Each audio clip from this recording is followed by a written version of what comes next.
ఆ! తర్వాత observation something కాబట్టి ఇన్ని ఉన్నాయి sir. The barrage has first been ఎప్పుడు గుర్తించిండ్రు? దీంట్లో ఇప్పుడు 2023 మీరు రాసిన డేట్ ప్రకారము వెనక్కెళ్ళండి ఒక్కసారి. లేదు. ఇప్పుడు మీరు ఫస్ట్ ఫస్ట్ గుర్తించిన మనం రాసిండ్రు కదా! 24th అక్టోబర్ 2023 కదా! 21 October sir evening. 21st October ఇదయింది. 24th అక్టోబర్ అన్నారు కదా! సార్ 2020లోనే ఇది ప్రాబ్లమ్ ఉందని లెటర్ రాసింది ఉంది కదా! దాని వివరాలు ఏడున్నాయి? సార్ అది మనము వాటర్ ఇంపోర్ట్ చేసిన తర్వాత 2020లో ముకుందా జ్యువెలర్స్ తెలంగాణలో మొట్టమొదటి ఫ్యాక్టరీ అవుట్లెట్ మన కొత్తపేటలో ఫిబ్రవరి 14న గొప్ప శుభారంభం. మనకు 10,68,000 అరౌండ్ క్యూసెక్స్ డిశ్చార్జ్ వచ్చింది సార్. ఆ, అయితే అప్పుడు కంటిన్యూస్గా మనకు రెయిన్స్ రావడం జరిగింది, ఫ్లడ్ కూడా ఫ్లో అయినప్పుడు మనము నార్మల్గా గేట్లన్నీ ఫ్రీ ఫ్లో కండిషన్లో పెడతాం సార్. బోత్ సైడ్స్ మొత్తం లిఫ్ట్ చేసి పెట్టుకుంటాం sir. Up stream down stream రెండు ఫేస్లు సేమ్ ఉంటాయి సార్. అప్పుడు అక్కడ మనము డౌన్ స్ట్రీమ్ ప్రొటెక్షన్ వర్క్స్ అంటే సీకెండ్ పైల్ వేసిన తర్వాత డౌన్ స్ట్రీమ్ ప్రొటెక్షన్ వర్క్స్ అంటే ఫ్లెక్సిబుల్ ఆప్రాన్స్ ఆ సీసీ బ్లాక్స్ ఫిల్టర్లు వేసి పెడతాం సార్ అప్లిఫ్ట్ ప్రెషర్ రిలీఫ్ కావడానికి కొరకు. సో అవి ఆ బ్లాక్స్ 2020లో ఏదో సమస్య ఉందని అదే. మీరు ఎల్ఎన్టీకి లేఖ రాసిండ్రు అదే కదా! సార్ ఈ బ్లాక్స్ మనం వాష్అవుట్ అయినాయి సార్ ఆ విరాసితోని. ఓకే. అవి రెక్టిఫై చేయమని చెప్పి అప్పుడున్న అధికారులు రాయడం జరిగింది సార్. ఓకే. నెక్స్ట్. అంటే ఈ సమస్య 2020లోనే గుర్తించి లేఖ రాసి అధికారులు ఎల్ఎన్టీకి చెప్పడం జరిగింది. Yes sir. దీంట్లో సమస్య ఉన్నదని. అవును సార్. దాన్ని రెక్టిఫై చేసుకోకుండా అట్లే ముందుకెళ్ళి 2023కి వచ్చే వరకల్లా కుంగిపోయే పరిస్థితి వచ్చింది. Yes sir. అంతే కదా! నెక్స్ట్.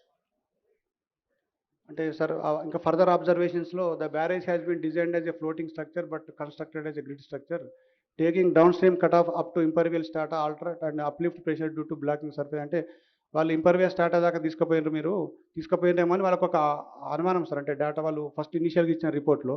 తర్వాత dam owners have not maintain the cement concrete blocks అది లాంచింగ్ అప్రాన్స్. అంటే మనం ఇంతకుముందు డిస్కస్ చేసింది సార్, మీరు అడిగారు కదా సార్. అది అవును. ఆ బ్లాక్స్ మనకు డిస్ప్లేస్ అయిపోయి కొన్ని వాష్ అవుట్ అనే దాంట్లో కూడా వాళ్ళు సరిగా మెయింటైన్ చేయలేదు తర్వాత కన్సిక్వెంట్గా అని చెప్పేసి అడిగారు సార్.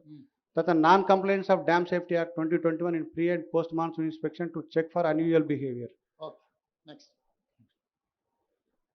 తర్వాత అప్పుడు ఉన్న స్పెషల్ చీఫ్ సెక్రటరీ గారు మీరు కొంచెం మాకు టైం ఇవ్వాలి, డేటా ఇస్తామని చెప్పి అన్నారు సార్. తర్వాత అవన్నీ మీరు ఏదైతే అబ్జర్వేషన్ చేశారో మీరు ఫుల్గా టెస్ట్ చేసి అసర్టైన్ చేసుకున్న తర్వాత కామెంట్ చేస్తే బాగుంటుంది సార్. మీరు వీల్ ఆల్సో టేక్ దట్ అని చెప్పి మనకు ఒక లెటర్ రాశారు సార్ అప్పుడు.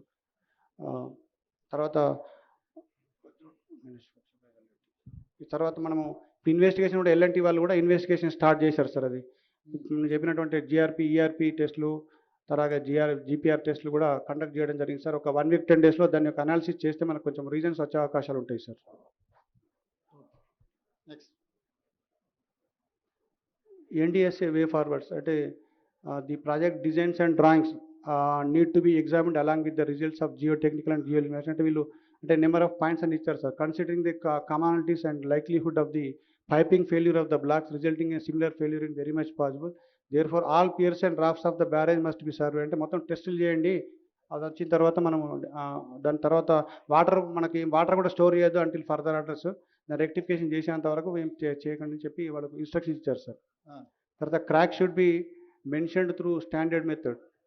Crack should be monitor through the standard method అన్నారు సార్. ఇప్పుడు మేడిగడ్డ, అన్నారము, సుందిల్ల ఈ 3 బ్యారేజీలు ఒకే రకమైన సాంకేతిక నైపుణ్యంతో కట్టినాయి కదా. Technology one and the same కదా. ఒకటే సార్. వేరే వేరే ఏం లేదు. లేదు సార్. ఒకే రకమైన టెక్నాలజీ. Yes sir. సో ఇప్పుడు ఇక్కడ వచ్చిన ప్రాబ్లం అన్నారంలో సుందిల్లలు కూడా రావడానికి ఉంది కదా. అంటే సార్ ఇప్పుడు అక్కడ కూడా చిన్న చిన్న అబ్జర్వేషన్ చేస్తే అప్పుడు గ్రౌడ్ చేశారు సార్. కొంతవరకు గ్రౌడ్ చేయడం వల్ల సేఫ్గా ఉండిపోయింది సార్. అది కొంత అంటే ఇప్పుడు నువ్వు సీపేజ్ వచ్చింది, దాన్ని ఏదో చేసి రిపేర్ చేసినావు. Yes sir. కానీ ఏమీ రాకుండా అయితే లేదు కదా. లేదు సార్. రేపు భవిష్యత్తులో ఇప్పుడు మనకు మేడిగడ్డలో నీళ్లు నింపలేదు, మొత్తం వదిలేసినాం కదా. Yes sir. అన్నారంలో నీళ్లు నింపున్నాయా, తీసేసినామా? మొన్న తీసేసాను సార్. కొంత డెడ్ స్టోరేజ్ 5 TMC ఉండే సార్. అది కూడా మొన్న అంటే అప్ స్ట్రీమ్ టెస్ట్ చేయడానికి వరకు తీసేసినాం సార్. సుందిల్లలో అని. సో ఇప్పుడు మంత్రి గారు చెప్తున్నారు మూడిట్లలో మీడియా మిత్రులకు అర్థం కావాల్సింది ఏంటంటే ఇప్పుడు ఎక్కడ నీళ్లు లేవు.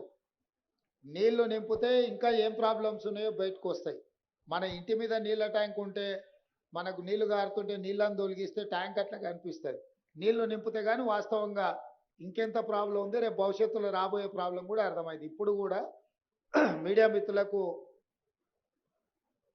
మేడిగడ్డ, అన్నారం, సుందిల మూడు ఒకే రకమైన సాంకేతిక నైపుణ్యంతో కట్టిండ్రు. ఇప్పుడు మనం మేడిగడ్డ దగ్గర ఉన్నాం, దీనిపైన అన్నారం, దానిపైన సుందిల్ల. సో ఈ మూడిట్లలో కూడా ఒకే రకమైన సమస్యలు, దీంట్లో తీవ్రత ఎక్కువగా అనిపిస్తుంది. అందులో కూడా నీళ్లు కారడమో లేకపోతే సమస్యలు వచ్చినాయి. వీటన్నిటిని కప్పిపుచ్చడానికి ఇప్పుడు అన్ని నీళ్లు తీసిపెట్టేసారు, ఎలక్షన్ల ముందర ఇది ఇష్యూ అవుద్దని. ఇప్పుడు ఎండాకాలం కాబట్టి నీళ్ళు వచ్చేది తక్కువ ఉంది, నీళ్లు మనం కూడా నింపితే ప్రమాదం ఉంది కాబట్టి నింపలే. ఇప్పుడు దీంట్లో స్పష్టంగా అర్థం చేసుకొని ముందుకు వెళ్ళాల్సిన అవసరం ఉంది. అందుకే మీడియా మిత్రులకు వీటన్నిటిని కూడా పవర్ పాయింట్ ప్రజెంటేషన్ ఇవ్వడం జరిగింది.